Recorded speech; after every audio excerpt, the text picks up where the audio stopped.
My name is Erin Weichel. I was Erin Drevlow when I went to Mankato. I went there from 2002 through 2005. I only did 3 years because I transferred in as a sophomore. I did a year at Bismarck State College, and when I was at Mankato, I did, the first show was Doll's House, then I did Guys and Dolls, then I did Crucible, Marvin's Room, Kiss Me Kate, and the last one was Royal Arches Follies, I think. So I did a lot of shows there. And after college, I came home to Bismarck for a year and saved up all the money I could. I staged the first full opera in Bismarck since the 1920s, and I did the costumes for it. And then I moved to New York City. I've never seen it before, and I moved there. And I lived in Brooklyn for 2 years. Did some touring theater while I was in New York, and then my dad got sick, he had a stroke, and I had to come home and help my mom. And I thought I was coming home for 1 year, and I've been here for 6. And since I've come home, I've become the artistic director of Capitol Shakespeare, which is a nonprofit theater organization that does classical literature for free on the Bismarck State Capitol grounds every year. We keep very busy between writing grants and doing fundraisers and things, so that keeps me very busy, but that's an unpaid position, except for the directing part. I direct the show every summer, and that I do get paid for, which is nice. And then I went back to school when I got to Bismarck, not right away, a couple of years after I got back, and I finished my music minor into a music major, so I have a theater major and a music major. And then I got certification to teach. So in the state of North Dakota, I'm licensed to teach K-12 music. And then if I have to take one more class, and I'll be licensed to teach middle school and high school theater as well. And I'm working on my master's in education with the hope that I can do some more work at the community college here in town and do some more adjunct work there and keep teaching theater. I teach a theater movement and dance class at the college, which is basically what I learned at Mankato, just added on a little bit, and I turned it into a class here because there was no movement emphasis in the theater program here. So that's what I've been doing since Mankato. I loved my time at Mankato. It was great. I think for the amount of investment I had to put into it, I got so much more back. Because it was a fast-paced program. You learn so much by doing, and the amount of credits you get on your resume when you walk out are substantial. Every audition I went to, they said, "Wow, you have a lot of stuff on your resume." And I'd look at other people's resumes, and they had, this much experience, and mine, I had to cut things out to make it fit onto my resume. So that was great, and I recommend all my students to look at Mankato when they're talking about going into theater, or even just theater ed, into education, what they want to keep doing theater or something like that, because it's got such a good program, and it still allows non-majors to be involved in the program in various aspects. Because I remember even when I was there, you'd have people that go like, "Who are you?" And hostels would go, "Oh my gosh, I love you. You want to be a theater major?" But yeah, so that's what I've been doing since then. I've directed 5 shows for Capitol Shakespeare. I've directed for the community theaters here in town for all of them. There's about 4. I have done the first ever joint. There's 2 colleges in Bismarck, and I did the first ever joint musical between the 2 of them. We did Titanic, and we had about 60 people in the cast. We performed it at the Bismarck Bellman Auditorium, which was an old opera and vaudeville stage house, and it holds about 1,200 people, and we sold out 4 performances of that. That was a nightmare, though, because we had at Mankato, you rehearse fast, right? Maybe you get like 8 to 10 weeks to get a show up. I had for some of them, if you're lucky, or maybe you get more. But for this show, I had just over 2 months to get it up. And we took ACTF break and Christmas break in the middle of that. And so we did a lot of just cramming things into rehearsals. But it was a fantastic show. And what else have I done since then? I toured twice with a theater company that specializes in children's literature. But they do classical literature for kids. So we did Macbeth for kindergartners, which was exciting. And the teacher, when we got there, were like, so you really want the Shakespeare show, right? For K through 3, you want the Shakespeare show? She's like, yep. And the kids loved it, and they understood it, which was phenomenal. And so I did 2 tours with them, and went all across New England. So I've seen every state of New England, and went from New Hampshire to North Dakota and back on my second tour, which was grueling, but we had fun. Sometimes doing up to 3 to 4 shows a day, and that was a lot, but not unmanageable. Yeah, I like staying busy. Since I've come back to Bismarck, except for the first year I was here, I've had back-to-back directing contracts, with maybe a month or so in between. I met a fantastic man who really puts up with that schedule. He likes it because he likes to play video games, so he gets to do that while I do rehearsals. But it's great because right when we start to miss each other, I get done with a show, and then right when we start to get sick of each other, I start another one. So it works well. But on tour, that was weird, working on the same show for that long. We did 2 shows in rep, so at least there was a little variety every once in a while, but there's always one show that was more desired than the other. So spending that long on one show was something new to me, and it took a lot of actual thinking to think of ways to keep it fresh, to keep it exciting, to not let yourself just go through the motions of a show. But the nice thing that we had was we were performing for kids, and kids are so excited to see anything that comes in, and they're so receptive that it made it fun. The school that I teach at, I teach middle school and high school choir, and I run the theater program, and I coach the speech team at that school. And when I do a musical, I do all the music direction, the choreography, the direction, and I build the set. My mom designs it, but I do everything else. And a lot of that I learned there was one summer right after college that I did Straw Hat in Minnesota, in Moorhead. And there you build the sets and everything too. And I had grown up, my dad was a carpenter, hobby carpenter, so I grew up doing all of that, so it wasn't really new to me. But building things for a house versus building things for a stage is very different. So that took a little getting used to. So that's where I really started to get into technical theater, because at Mankato I was a performance major, and when I had to do technical emphasis things, I did run crew and I did costuming because I know how to sew, and that's what they wanted me to do. But I've learned to do that over the years. I run sound too for my shows when I have to. I don't run lights because I don't know anything about them. Sorry, Steve. I will learn. And but so for the last 3 years for our show, Capitol Shakespeare, I've helped as assistant tech director, and as well as directing it. And the first year I did that, we did Romeo and Juliet, and we built an 8-foot balcony.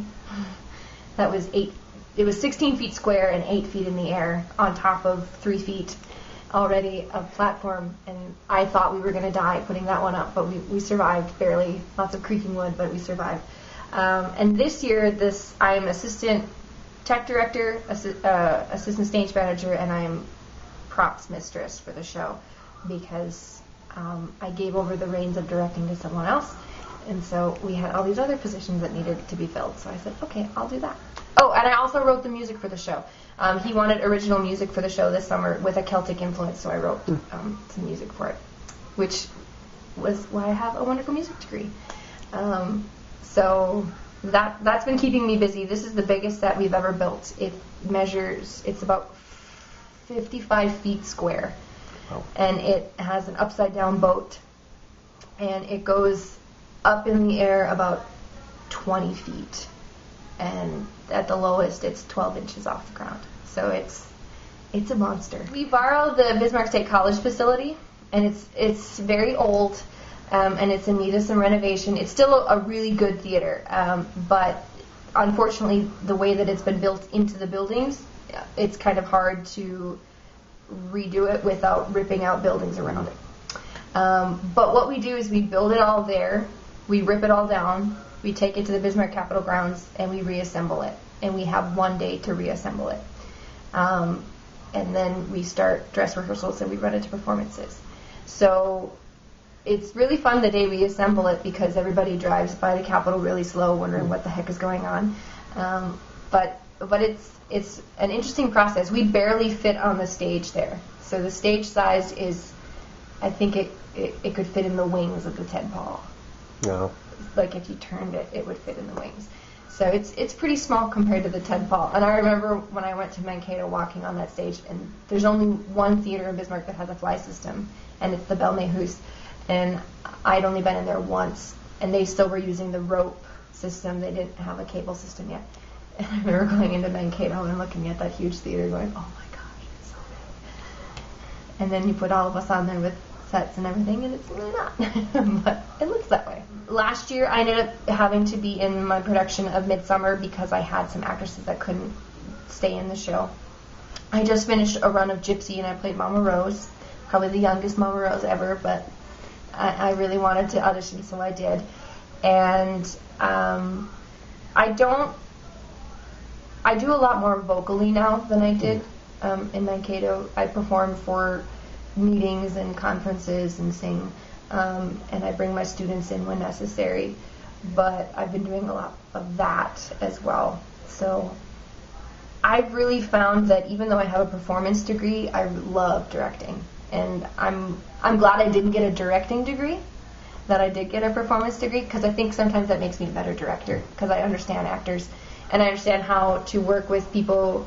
In my casts, my age range will go from 16 sometimes to 60, and so you have varying styles of acting that go on in those various ranges, and the level of training is very different. I'll have people on stage who've never been on stage before, and then I'll have professors on stage next to them. So it's really great. They learn from each other, and it's a great process to go through with them. But I think, being a performance major made me a much better director.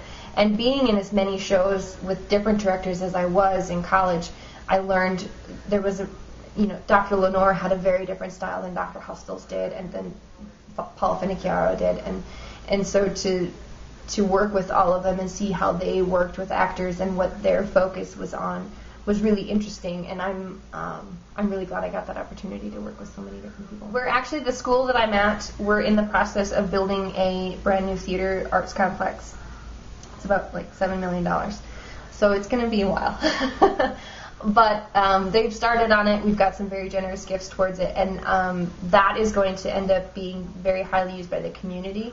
And that's one thing that I'm really interested in Bismarck is kind of rallying all the various groups together and helping them to become more in tune with each other, so that when I need musicians, I can go to the symphony, and when I need dancers, I can go to the ballet. And so far, Capitol Shakespeare has been able to do a lot of that. I think part of that's because we're in the summer. People are a little more, have their time schedule a little bit freer. But in the next 5 to 10 years, I'd like to really have a program running full speed at the high school I teach at and do 3 to 4 productions a year. Right now, this coming year, I'll do 3. I'll do a 1-act, a middle school musical, and a high school musical. And eventually, I'd like to add 1 more high school production into that season, so that we do 1 in each semester. And then in the summers, Capitol Shakespeare and my school want to form a theater arts summer camp for kids, but we want to gear it more towards kids that are towards the end of high school and that are coming back from college. So that's the one thing that was hard for me in college, is you come home after going wham, bam, bam, bam, bam through things, and then you have 3 months of stall time and all of that training, and you come back and you're rusty. And so we'd like to continue and teach some dance classes and teach theater classes, some stage combat classes. And especially since we have this brand new fancy facility, we want to teach technical theater classes and bring in guest professors and teachers from all across the country, maybe even from Mankato, Steve said, and have them come in and teach kids about how to do the lighting and the sound and that stuff, because I found that's what makes me money, is doing the technical side of things and directing and doing all of that, and that allows me to do the performance side of things, because that's what I love to do. I mean, you can get paid for both, but in the community I'm in, I find that I get more work from the technical side of things. But that's what I want to be in 5 years. I want to be running this great program that's jam-packed and full of life, and that has opportunities for kids, because there's so many students here in Bismarck that everybody thinks Bismarck is a small little town, but the high schools are 1,500 each, and there's going to be 3 of them. So there's a large population of kids that are those theater, speech, music geeks that need someplace to go in the summers, and I'd like to provide an opportunity for that. Oh, I met my husband here too, and that's kind of okay. No, I don't feel bad about coming back here. I think this is where I'm meant to be, and I think that I'm glad I went to New York. I'm glad I did all of that, and I highly recommend going out and trying it before you just go home and get that waitressing job and live in your parents' basement. But if I were to recommend anything, I'd say, go to Minneapolis, go to Chicago, go to a smaller big city and get some things on your resume, and before you feel you have to run off to New York or LA, because it's hard. And the life that you have to lead there is very different than the life you lead in Mankato in some ways. And auditioning is not fun. Anybody who tells you it is lying. It's or hard. Getting cast a lot. Yeah. Well, and that's it. I mean, you'll audition for 16 shows and you'll maybe get 1 callback. And it's not like Mankato where you may have a crappy audition, but your classwork saves you. If you have a crappy audition, you have a crappy audition. But I feel like I was 10 times more prepared for those auditions than a lot of people I saw, because I had that education. I didn't just run from high school to New York and say, I'm going to be an actress, and because that doesn't happen. Those things that happen in movies with people that are 16 running and making it, it doesn't really happen. The training is what gets you there, and the training that I got is what got me here. And this is where I'm meant to be, and this is where I can make a difference with what I've done with my degree and with the things that I've learned. And I love teaching so much, and it's so great to be working with a student and to start them on the role of start them in a character, and then eventually you just kind of step back and they take off and you go, yay, they figured it out. But I couldn't have done that without going and having some of the experiences I did, and dealing with some of the hard times as well as the good times.